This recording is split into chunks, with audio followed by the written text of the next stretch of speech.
Bienvenidos a un recorrido por la historia de la evaluación educativa. El hombre siempre ha necesitado valorar, sopesar y medir su rendimiento intelectual y su aprendizaje. Ávido siempre de querer saber mucho más.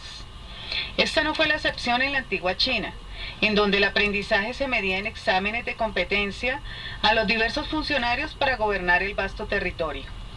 En Grecia se evaluaba el arte de la persuasión, en donde se buscaban competencias para convencer al auditorio y se valoraba ampliamente la elegancia en el estilo al hablar.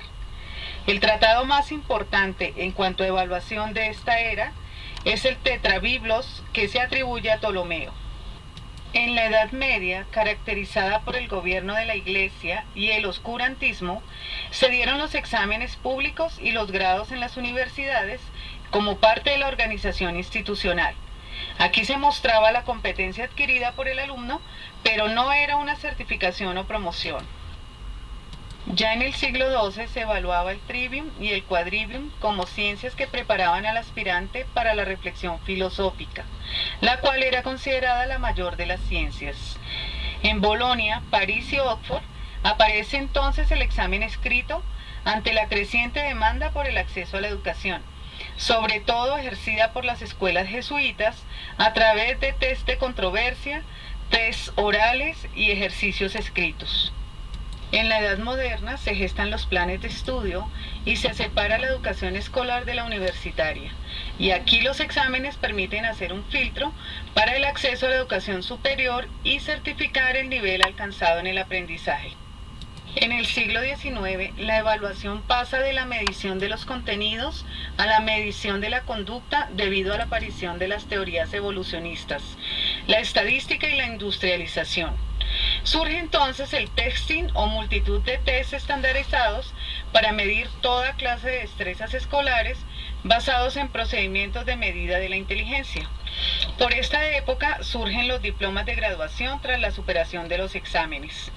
A esta época se le llamó generación de la medida, según Guba y Lincoln, 1989.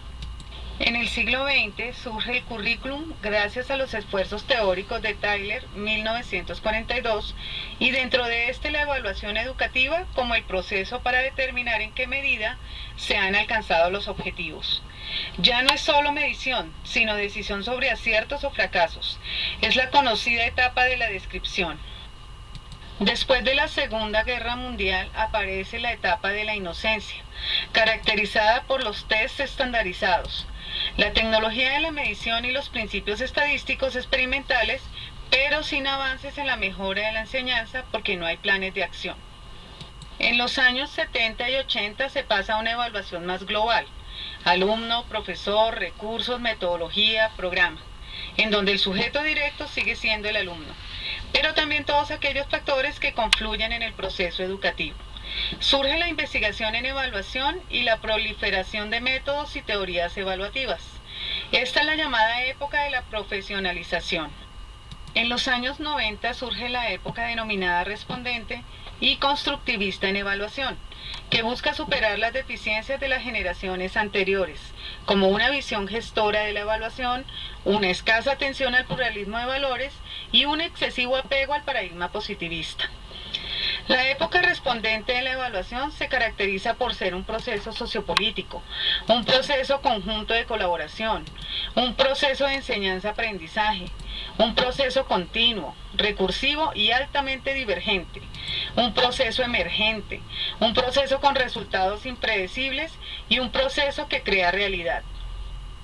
En la época actual se da importancia a las investigaciones en evaluación y de acuerdo a Stufenbein, para su validez, estas deben ser útiles, factibles, apropiadas, seguras y precisas.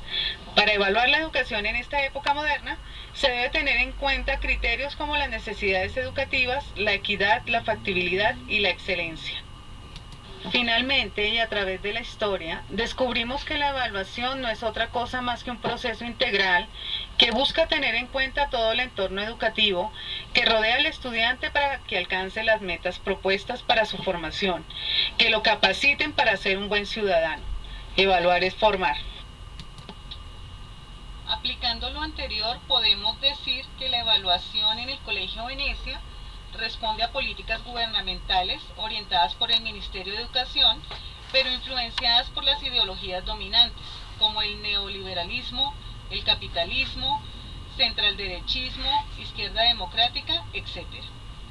Es la respuesta a un proceso de enseñanza-aprendizaje, pero centrada más en la valoración de contenidos que de competencias, cuya dinámica se enmarca en la heteroevaluación, pero no en la coevaluación ni en la autoevaluación. En ella se aplican pruebas heterogéneas, pero no divergentes, que atiendan a la diferencia del estudiante, cuyos resultados son predecibles y en la práctica poco cambian la realidad. En conclusión, en esta institución permanece en la práctica en la etapa de profesionalización de los años 70 de la evaluación, en cuyo ambiente pululan diferentes teorías de la evaluación, pero ninguna es política institucional, y en la teoría se encuentra en la etapa denominada respondente. La institución debe mejorar en torno a la evaluación, haciéndola verdaderamente integral, donde haya una valoración colaborativa, en donde todos los actores del proceso educativo cumplan su papel, cuyo camino esté enmarcado en la autoevaluación y la coevaluación, teniendo en cuenta los contenidos, pero también las actitudes en el proceso de aprender, que atienda a la diferencia de los estudiantes para hacerla objetiva y que permita su retroalimentación para lograr aprovecharla en toda su dimensión. La evaluación debe ser un mecanismo familiar para todos los involucrados, que resalte su cariz positivo y sea sinónimo de crecimiento y mejoramiento.